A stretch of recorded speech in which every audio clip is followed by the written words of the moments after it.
जय हिंद दोस्तों एक बार फिर से आप सभी का स्वागत है हमारी इस ज्ञान की दुनिया में।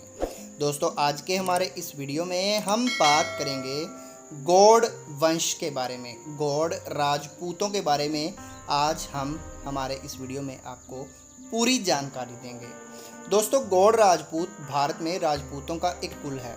गौड़ राजपूत सूर्यवंशी होते हैं। इनका गोत्र भारद्वाज होता है। गौड़ क्षत्रिय भगवान श्री राम के छोटे भाई भरत के वंशज हैं। ये विशुद्ध सूर्यवंशी कुल के हैं। जब श्री राम अयोध्या के सम्राट बने तब महाराज भरत को गंधार प्रदेश का स्वामी बनाया गया था। महाराज भरत के दो बेटे हुए, तक्ष एवं पुष्कल, जिन्होंने क्रमशः प्रसिद्ध नगरी तक्षशिला, जो सुप्रसिद्ध विश्वविद्यालय भी रहा है, एवं पुष्कलावती बसाई, जो अब पेशावर है। एक किंवदंती के अनुसार गंधार का अपभ्रंश गौर हो गया, जो आगे चलकर राजस्थान के स्थानीय भाषा के प्रभाव में आकर गौड़ हो गया। महाभारत काल में इस वंश का राजा जयद्रथ था। कालांतर में सिंह द्वितीय तथा लक्ष्मण द्वितीय दो प्रतापी राजा हुए, जिन्होंने अपना राज्य गंधार से राजस्थान तथा कुरुक्षेत्र तक विस्तृत कर लिया था। पुण्य गोपीचंद, जो सम्राट विक्रमादित्य तथा भृतहरि के भांजे थे, इसी वंश के थे। बाद में इस वंश के क्षत्रिय बंगाल चले गए, जिसे गौड़ बंगाल कहा जाने लगा। आज भी गौड़ राजपूतों की कुल देवी महाकाली का प्राचीनतम मंदिर बंगाल में है, जो अब बांग्लादेश में चला गया है। बंगाल में गौड़ राजपूतों का लंबे समय तक शासन रहा। चीनी यात्री वेनशांग के अनुसार शशांक गौड़ की राजधानी कर्ण सुवर्ण थी, जो वर्तमान में झारखंड के सिंह भूमि के अंतर्गत आता है। इससे पता चलता है कि गौड़ साम्राज्य बंगाल, जो वर्तमान बांग्लादेश समेत कामरूप यानी कि असम, झारखंड सहित मगध तक विस्तृत था। गौड़ वंश के प्रभाव के कारण ही इस क्षेत्र को गौड़ बंगाल कहा जाने लगा। शशांक गौड़ इस वंश का सबसे प्रतापी राजा था, जो सम्राट हर्षवर्धन का समकालीन था तथा संपूर्ण भारतवर्ष पर शासन करने की तीव्र महत्वाकांक्षा रखता था। शशांक गौड़ ने हर्षवर्धन के भाई प्रभाकर वर्धन का वध किया था। इसके बाद एक युद्ध में हर्षवर्धन ने शशांक गौड़ को पराजित किया और उसकी महत्वाकांक्षाओं को बंगाल तक ही सीमित कर दिया। शशांक गौड़ के बाद इस वंश का पतन हो गया। बाद में इसी वंश के किसी क्षत्रिय ने गौड़ बंगाल में समृद्ध एवं शक्तिशाली पाल वंश की नींव रखी। पाल वंश के अनेक शिलालेखों तथा अन्य दस्तावेजों से प्रमाणित होता है कि ये विशुद्ध सूर्यवंशी थे। दोस्तों सम्राट हर्षवर्धन की मृत्यु के बाद भारत कई राज्यों में बंट गया और अगले 100 वर्षों तक कन्नौज पर आधिपत्य के लिए विभिन्न क्षत्रिय राजाओं के बीच संघर्ष होता रहा, क्योंकि मगध के पतन के बाद भारतवर्ष का नया सत्ता शीर्ष कन्नौज बन चुका था तथा कन्नौज अधिपति ही देश का सम्राट कहलाता था। कन्नौज के लिए हुए इस संघर्ष में शामिल तत्कालीन भारत के प्रमुख 3 राजवंशों में गुर्जर प्रतिहार राष्ट्रकूट के अलावा बंगाल का पाल वंश यानी कि गौड़ वंश भी था। उस समय चौथी शक्ति के रूप में बादामी के चालुक्य यानी कि सोलंकी तेजी से उभर रहे थे। पाल वंश के पतन के बाद पर्शियन आक्रांता बख्तियार खिलजी ने जब बंगाल पर हमले किए और उसे तहस नहस कर दिया, तब गौड़ राजपूतों का बड़ी संख्या में बंगाल से राजस्थान की तरफ पलायन हुआ। गौड़ राजपूत वंश की कई उपशाखाएं या यूं कहें खापे हैं, जैसे अमेठिया गौड़, अजमेरा गौड़, मारोठिया या लाखणोत गौड़, सांगवात गौड़, बलभद्रोत गौड़, ब्रह्म गौड़, चंवर गौड़, भट्ट गौड़, गौड़हर, वैद्य गौड़, सुकेत गौड़, पिपारिया गौड़, अभेराजोत, किशनावत, चतुर्भुजोत, पथुमनोत, विबलोत, भाकर सिंहोत, भात सिंहोत, मनहरद सोत, मुरारी दासोत, लवणावत, विनय रावोत, उटाहिर, अनाय, कथेरिया, केलवाणा, खगसेनी, जरैया, तूर, दूसेन, घोराणा, उदय दासोत, नागमली, अजीतमली, बोदाना, सिल्हाना आदि खापे हैं, जो उनके निवास स्थान व पूर्वजों के नाम से प्रचलित हैं।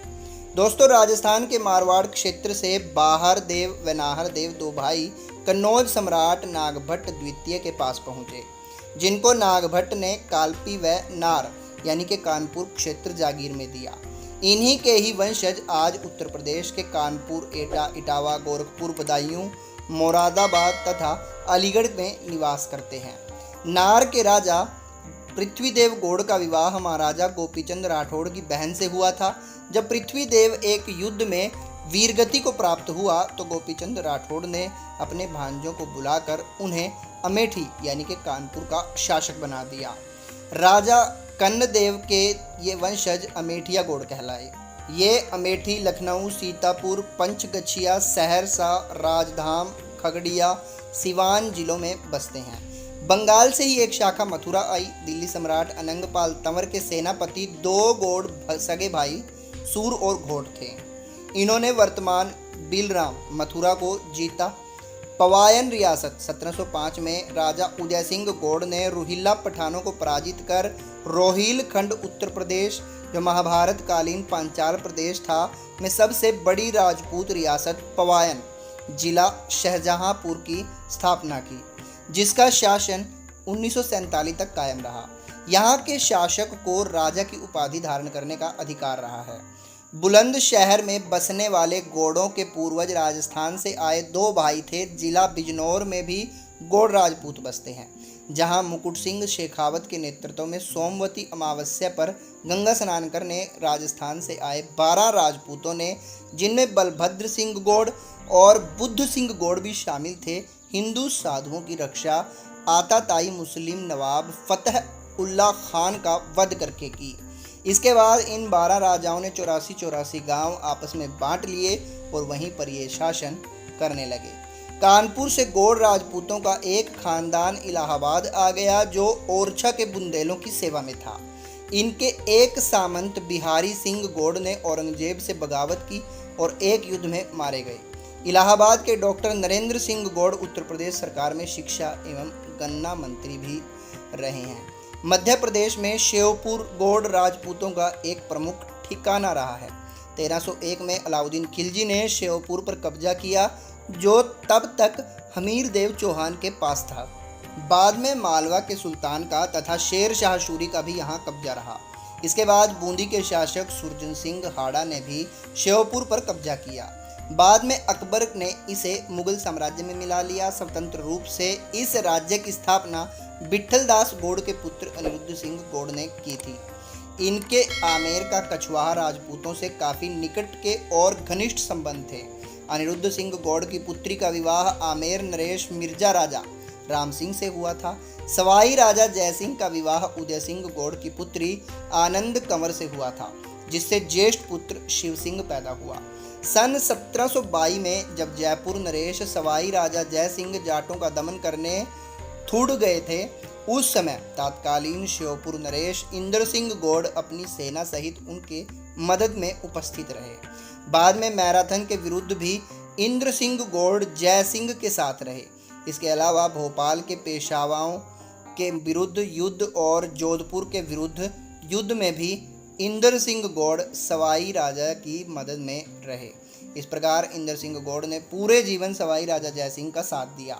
बाद में सिंधियों ने गौड़ों से श्योपुर को जीत लिया। श्योपुर का 225 साल का इतिहास गवाह है शानदार गौड़ राजपूत वास्तुकला का। नरसिंह गौड़ का महल हो, रानी महल हो या किशोर दास गौड़ की छतरियां हो, सब अपने आप में बेमिसाल हैं। आज ये शहर मध्य प्रदेश के पर्यटन का एक प्रमुख हिस्सा है। श्योपुर के अलावा खांडवा भी मध्य प्रदेश में गौड़ का एक प्रमुख ठिकाना रहा है। अजमेर साम्राज्य के सामंत राजा वत्सराज, जिन्हें वत्सराज भी कहा जाता है, वत्सराज गौड़ केकड़ी जूनिया के वंशज गजसिंह गौड़ और उनके भाइयों ने राजस्थान से हटकर 1485 में पूर्व निमाड़, जो खांडवा है, में घाटा खेड़ी नामक राज्य स्थापित किया। यह गौड़ राजपूतों का एक मजबूत ठिकाना रहा। वर्तमान में खांडवा के मोहनपुर, गोरडिया, पोखर, राजपुरा, प्लासी आदि गांवों में उपरोक्त ठिकाने के वंशज बसे हुए हैं। किंवदंती है कि एक गौड़ राजा के प्रताप और तप के कारण ही मध्य प्रदेश की नर्मदा नदी उल्टी बहती है। तो दोस्तों, ये था हमारा आज का वीडियो, जिसमें हमने आपको बताया गौड़ राजपूत वंश के बारे में। अगर आपको वीडियो पसंद आया हो तो वीडियो को लाइक करें और शेयर ज़रूर करें। दोस्तों आप हमारे वीडियोस देखते हो, लाइक करते हो, लेकिन चैनल को सब्सक्राइब नहीं करते हो, तो प्लीज़ चैनल को भी ज़रूर सब्सक्राइब करें। ये हमारी आपसे विनम्र प्रार्थना है। जल्द ही मिलेंगे आपको फिर से एक और नए वीडियो के साथ। तब तक के लिए जय हिंद, जय भारत।